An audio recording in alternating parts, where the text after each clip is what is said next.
Ladies and gentlemen, the stage is set. Yuji's MC moment unlocks a power-up. This is exactly what I've been waiting for. In chapter 257, Yuji demonstrated that he had achieved a modern and refined version of Shrine, but he's upgraded it to unlock a dismantle that can even hit souls with a binding vow. This is a massive development, as each time Yuji hits the king, he uses Dismantle to aim at the boundary between Megami and Sukuna's souls. He already ensured that there's considerable damage with his 8 Black Flash soul punches, but now, with Dismantle, he is taking the fight to another level. Yuji declares that he will do this as many times as it takes until Megami wakes up, which he should, since it would be feeling like this in the inside. These attacks leave Sukuna shell-shocked because Yuji is using restrictions on a technique's target, cutting up the soul far better than his punches. This entire scene plays homage to Gohan making Cell vomit 18 and losing power because Goji made Sukuna throw up his own fingers, admitting his imminent defeat.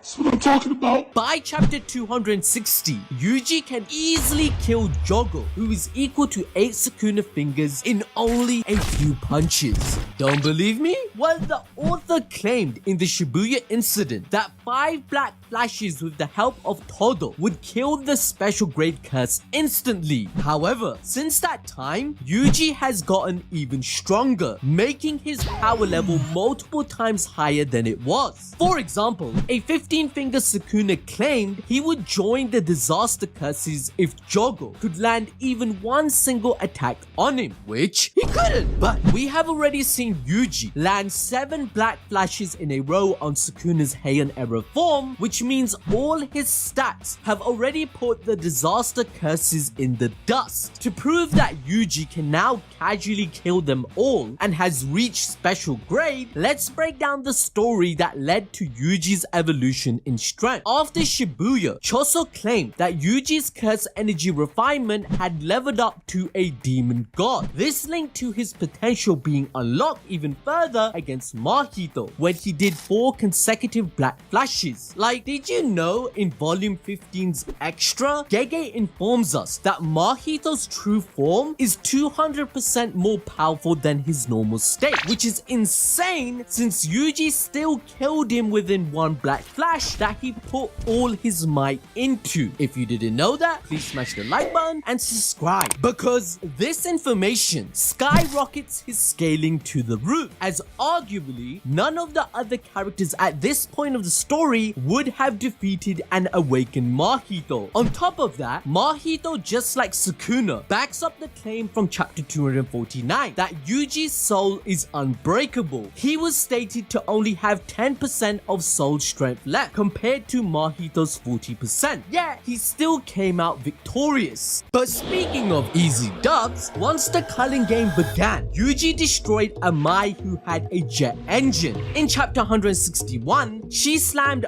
right into Yuji at Mark 3 speed into multiple buildings, but he had no damage, declaring that Yuji is tough since that attack would have made most people into mincemeat. Eventually, all he had to do was throw a rock at her with curse energy to win the fight, and then she just punched her boyfriend twice and it was over. This eventually led to Higuruma complimenting Yuji for his immense strength, just like all the other characters thus far. Keep in mind, Yuji was fighting him without curse energy, despite Higuruma being equal to a grade 1 like Nanami at this point in the story, where he admits to using everything he had to start overpowering our MC. However, everything later on pretty much confirmed Yuji's special grade status with the others, as he kept up with Maki's speed at Mark 3 to fight Sukuna, and then tanked a full powered punch to the stomach without even getting knocked out. He gets up to showcase his overwhelming overwhelming strength that the king had noticed and then proceeds to laugh at him. But that would be the last laugh. During the 1 month time skip, Sukuna confirmed that every single sorcerer upgraded their curse energy refinement to such a degree that together they can land attacks. This is a multiple power level increase, as later in chapter 250 he confirms once again that all the sorcerers have shown up with extremely tight defenses where they can take on his slashes if they are not a direct hit. But Yuji's strength increase is a step further. By consuming his remaining brothers, he gained the technique of blood manipulation, which he then trained with Choso and Narutoshi Kama on how to use it. This allowed him to explode blood on Sukuna's face and shoot a point-blank piercing blood. But I'm only just getting started on his new special abilities. Using Ui's soul transfer technique, he swapped with Kusakabe and Yuta. This would accelerate the learning process as the memories and muscles in that person's body are transferred to each other. With Kusakabe, he improved his curse energy control and learned simple domain, which let Yuji survive the malevolent shrine. The second person was Yuta, as Rika ate a finger, so they practiced using shrine, which Yuta then used in battle. However, once awakened, Yuji gained this for himself, which now gives him 2 techniques. Now,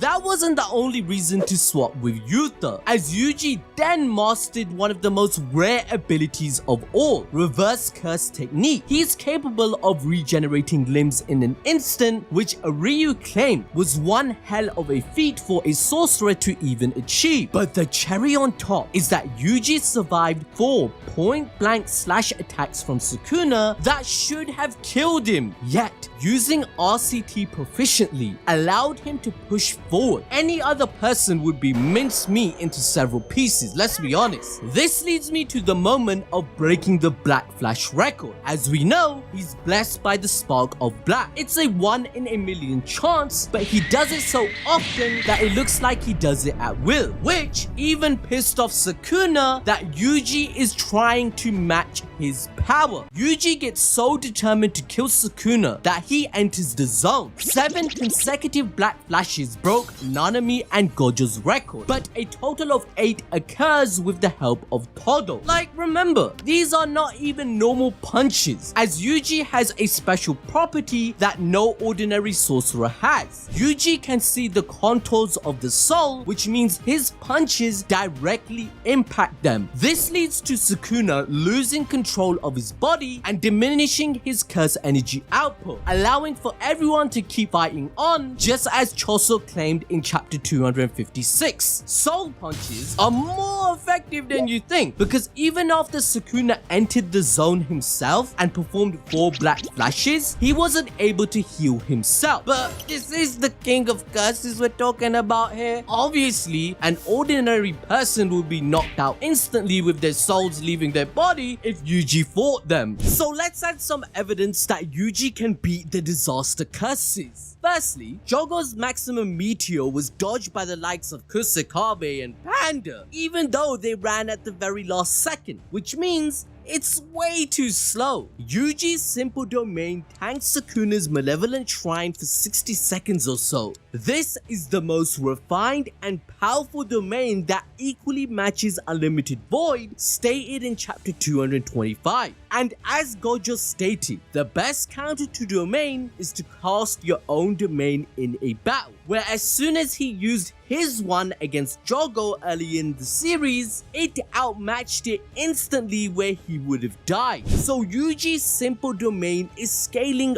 way higher than you think for him to maintain it for that long, as he learned it from the best, Kusakabe after all, who can even weaken Sukuna's slashes and deflect them in his simple domain. Jogo even admitted he won't even open domain expansion against a 15-finger Sukuna because he knows he will lose. On top of that, Yuji didn't even fry to death when he was in his domain, where Jogo claimed an average sorcerer would instantly burn to death. Mind you, pre-awakened Maki tanked his fire attack to survive. And as you can tell by this point of the video, Yuji is multiple times more durable than that. Kenjaku also confirmed that Mahito surpassed Jogo since he evolved, and he expected Jogo to do so as well, but he never did. Jogo never hit his full potential. So even though the manga claims Jogo is the fastest and strongest out of the disaster curses, he is simply way too weak to face the monsters Gojo has created at this point. The fact remains that Yuji outmaneuvered Sukuna's Heian-era 20-finger form in combat when he was awakened. He matched his speed and has some of the best defensive feats amongst the sorcerers. There is no way he isn't a special grade. Even Sukuna himself admits that Yuji is unfazed by his slashes and punches once he was awakened. On top of that, he is still going to master Shrine, Blood Manipulation, RCT, and then Domain Expansion to completely become the strongest of all time. Yuji unlocking another power-up with Dismantle cooking up the king. Now to enjoy more peak fiction, why not find out about Rimuru and how he's the strongest anime character probably ever created?